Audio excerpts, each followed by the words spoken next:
So, welcome to the 10th episode of the Fleet Nation podcast with none other than the realest one. So, What's you up? What's guys know up? that you can follow me on Instagram at It's Just Miss Wells, or to keep up with the show, make sure you tune in to the Fleet Nation podcast. And realest one, please tell these people where they can keep up with you at. Realest one on all platforms. REALES1 ONE all platforms. Awesome. So thank you for taking just a few moments to come in and sit down with me to allow me to pick your brain a little bit about your journey and the knowledge that Thank you've God for gained having me. along the way. So let's open this conversation up and tell the people just a little bit about who you are. Uh, I'm a man of many hats, man. I'm from Atlanta, Georgia. I grew up mainly on the west side when I was young. I moved to the east side with my dad around like 13, 14. I had primarily been on the east side ever since then. I actually just started rapping probably like 9 months ago. You know what I'm saying? But I always had rap dream, rap aspirations and everything like that. But I was playing football, so my dream was cut short playing football not too long ago, like 9 months ago. And Okay. ever since then, I teamed up because like my whole family in the industry, my whole family do music. I ended up teaming up with my uncle, Meal Ticket. He a Grammy Award winning producer, and he just told me like, hey, I really feel like you got a voice. I feel like you can do more than just football. And personally, when it comes to like football and certain people. So like on music, just as many was more people, you know, at the same amount of lives that I was looking forward to do playing ball. But you know what I'm saying? So like, yeah, that's pretty much just a little bit about me. Okay. So you've already touched on a little bit about your family, and I want to save that just a little bit. But before we jump into that part, talk about some of who your musical inspirations were that helped you really lean into the role of becoming an artist. Uh, I gotta. What's crazy is a lot of people like don't believe me when I say this, but I don't really listen to other artists like that. Like I primarily Okay. listen to like especially nowadays. When I was young, when I really felt in love with music, it was mostly just like Wayne, Jeezy, everybody from Young Money. When I was really young, but as I got older, you know what I'm saying, I started just really tuning in to like just like probably like two or three different artists. I don't really listen to too many people. I listen to like as of right now, probably like I listen to Pluto. I used to listen to a lot of Hood Rich growing up, like high school type shit. Nudie, mostly people from Atlanta. Okay. Not a But like problem. I said, like ever since I've been rapping, I tried my best not really to listen to many That makes a lot of sense. I mean, it gives you the opportunity to create to craft your own sound and for create sure. your own wave in a way where it doesn't really mimic anybody else in the industry.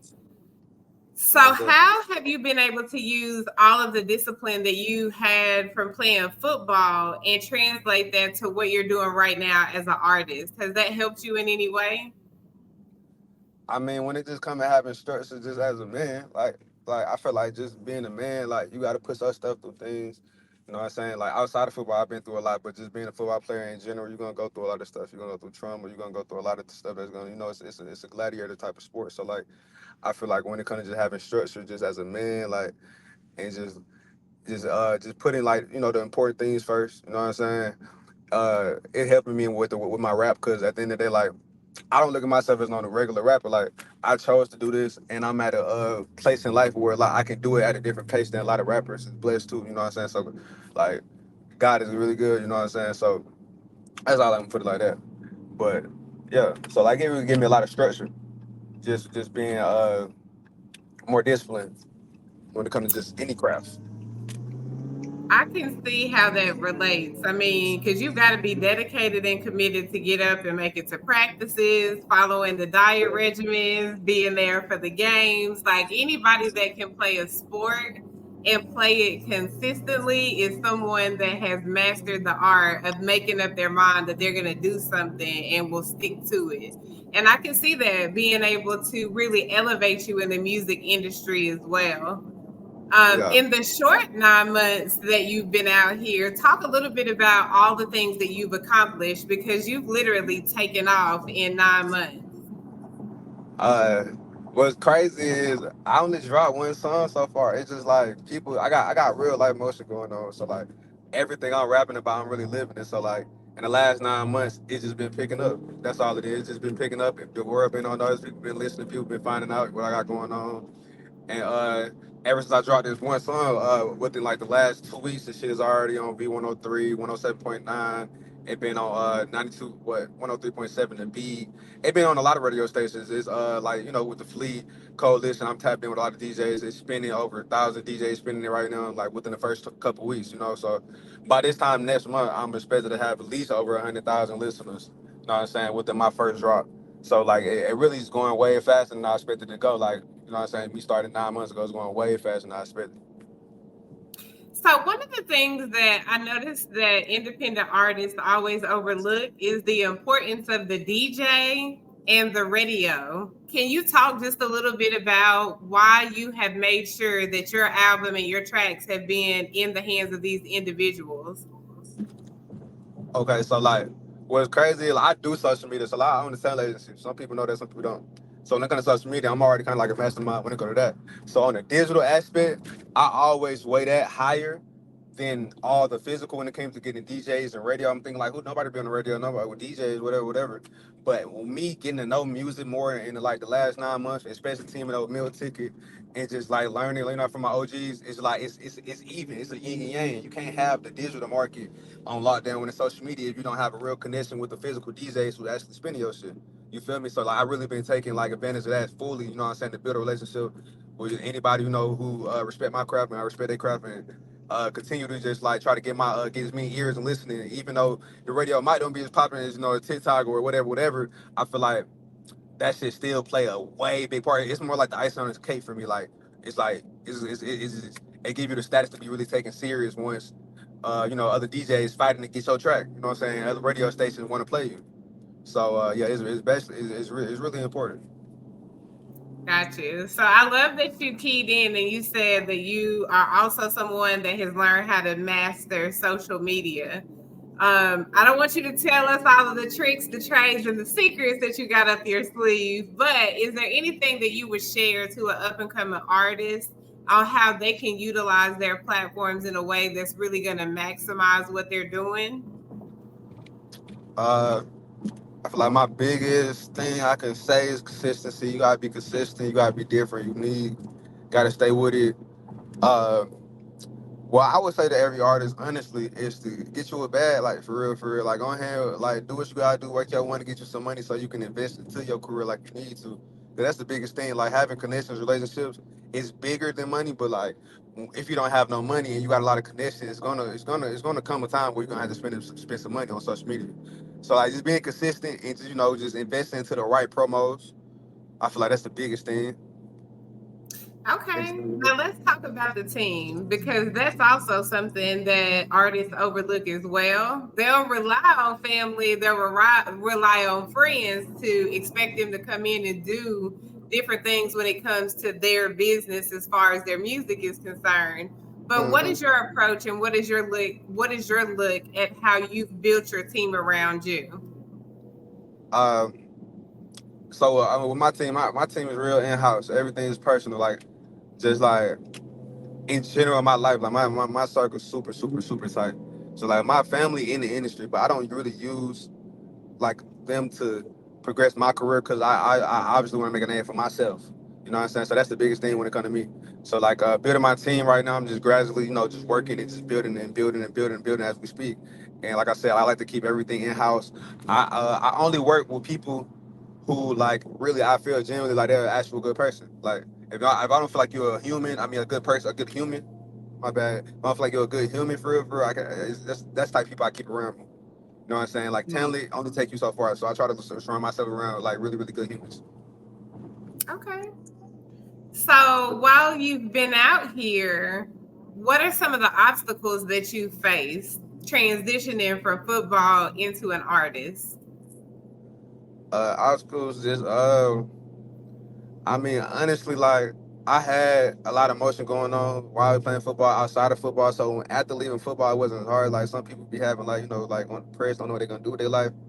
So it's like leaving football, it wasn't that hard for me because I know what I was capable of, and I know the reason, and I put everything I had into it. You know what I'm saying? So, but in general, like, just the biggest obstacle is just like, honestly, like, the hardest thing to do for real, is stay away from just stupid people. Like, just stay away from crazy people. Like that probably the hardest thing to do. Is stay away from lame mad people.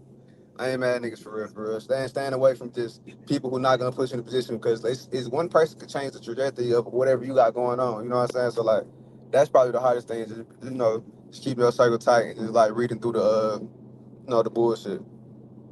I think that's a gem that if nobody takes anything else from this conversation, I hope that they pick that part of it up, is that the people that you surrounded by could either make you or break you. So be careful of Fact, the people that you choose to put in your fact. space and in your energy. And I knew that I always been like that since a young age. Like when I can remember times, nigga, I was 4 5 years old. Like I got 10-year-olds following me, like I'm telling them what to do. Like, you know what I'm saying? So it always been I pick who I want to, you feel me? Like, change my life. I ain't finna let nobody in my life just on a whim. Absolutely. So you keyed on something that I do want to talk about, and that's the younger people that are looking up to individuals that's in the music and entertainment industry. As the realest one, what is it that you want people to really know you as when they hear your music, they see you, and they engage and interact with you? Sure. I just want them to think like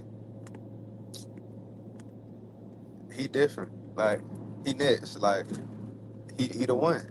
That's my biggest thing. They look at me and they see what it is, and you know what I'm saying, and just to see like it's just a genuine ass nigga. Like I feel like that's the biggest thing. I just want people to look at me as like,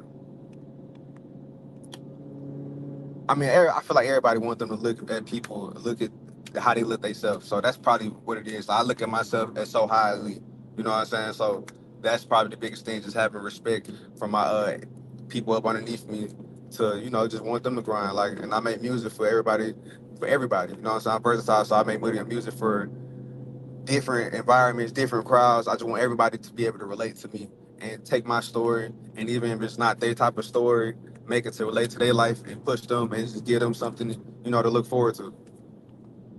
That's truly motivational for sure. For sure. So with this project, well, you've got one track out right now. So talk a little bit about the track that you're currently pushing right now, so people can make sure that they're tuned in, they're listening, and they're prepared for what's going to follow up after this drop. Hey, everybody not prepared though. That's the thing. It's not one of them. This track right here real special to me because like this was my first song. You know what I'm saying? It was my first song, my first time in the studio.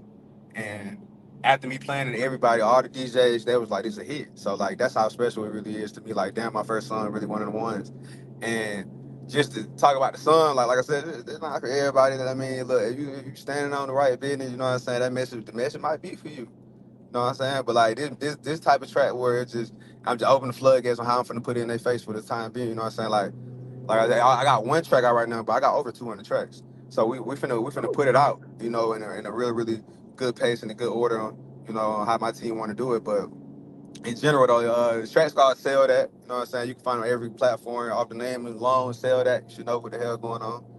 And as you listen to the lyrics, you'll see like, okay, like, hey, this nigga not rapping about the regular stuff. Like, you know what I'm saying? I feel like the track is gonna open up a different lane that people gonna bite off too. You know what I'm saying? Like slowly but surely, like my words, like this not I'm not rapping about the normal regular stuff like other rappers be rapping about. And I'm in my own lane. You know what I'm saying? So it's like a real fun track. It's a club track. It's a lit track. You know what I'm saying? I feel like when people listen to the track, they just gotta make it whatever they wanted to make it, and Got you. you'll know if it's for you or not. I definitely have it in rotation. I'm going to say it's one of my favorites. So, as he I said, love to it's hear something that. that you got to tune into for yourself. Make sure that you give us comments, give us feedback. For Follow the sure. realest one so that way we know that you tapped in, you tuned in, and you ready for what this young man is about to drop. So, if they want to follow you, if they want to come out and see the show, like how can these people come and really get out in the streets and support you and your music and what you're doing right now? Like I said earlier, it's Realest One, Reales, the number one, ONE on all platforms. Want to get to it quicker? Realest1.com. Make it easy for y'all. They got all my platforms on it.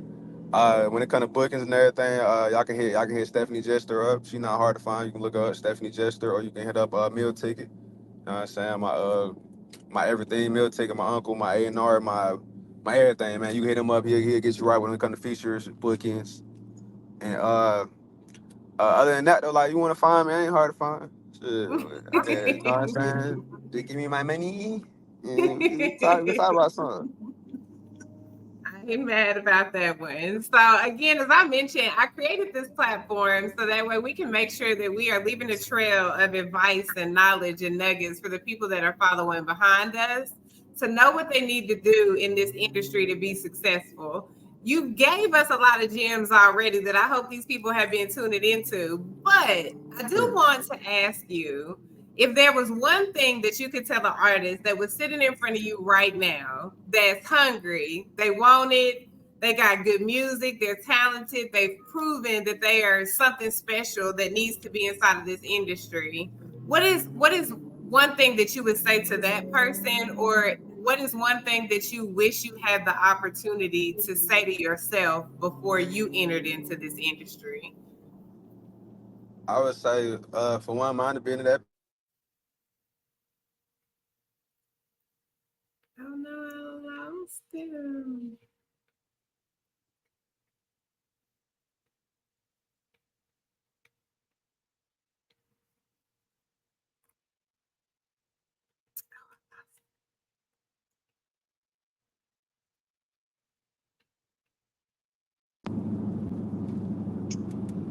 There you Hello. go.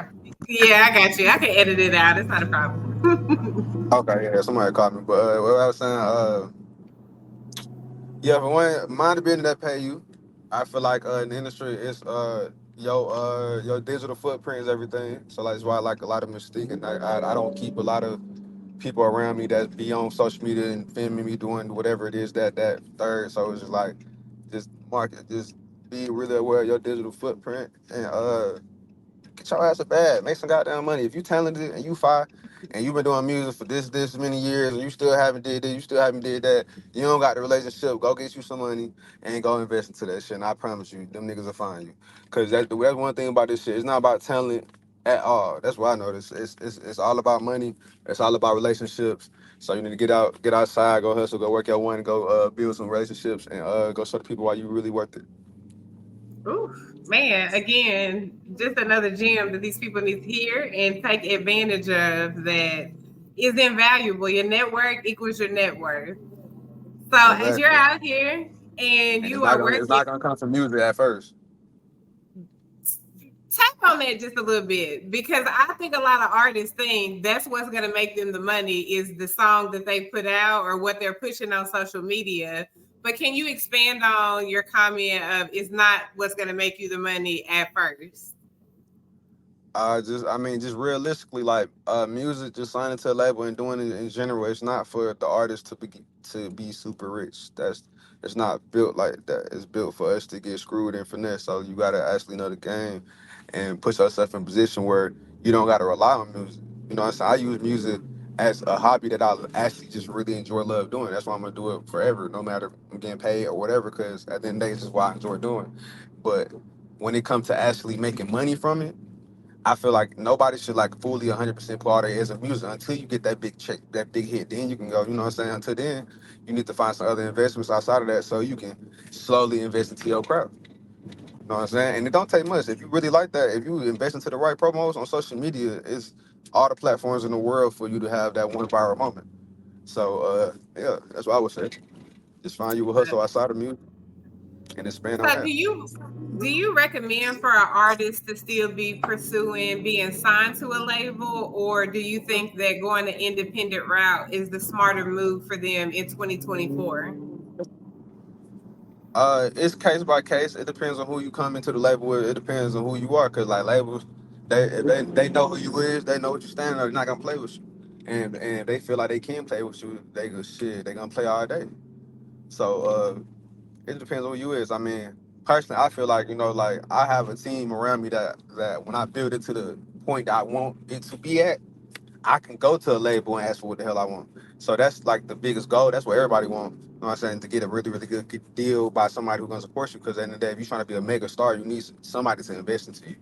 It's hard being independent. It's really, really, really hard. But it's nothing wrong with being independent at first though. Like I feel like that's the route. What you should do is be independent, make a name for yourself, and if you get to the point where you can get in a good position to get not fucked in a deal, then shit, why not?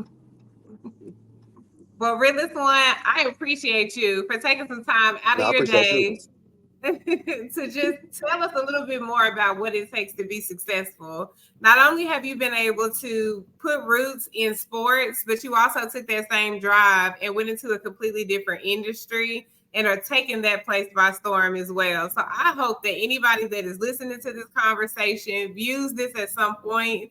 Know that whatever you're out here pursuing is possible as long as you believe in it, you're committed to it, and you're willing to put the hard work behind it. Again, I this know that's is the right. Fleet Nation podcast. You guys can follow us on Instagram at the Fleet Nation podcast, and you can follow me, your host, It's Just Miss Wells, at It's Just Miss Wells. The realest one, drop your socials one more time before we wrap this up. Our platform, realest1.com. If you trying to get to the socials though, it's at REALES, the number one ONE. Our platforms. All right. Well, until episode number 11, we are out of here, folks. Appreciate y'all, man. Appreciate it. That was fun.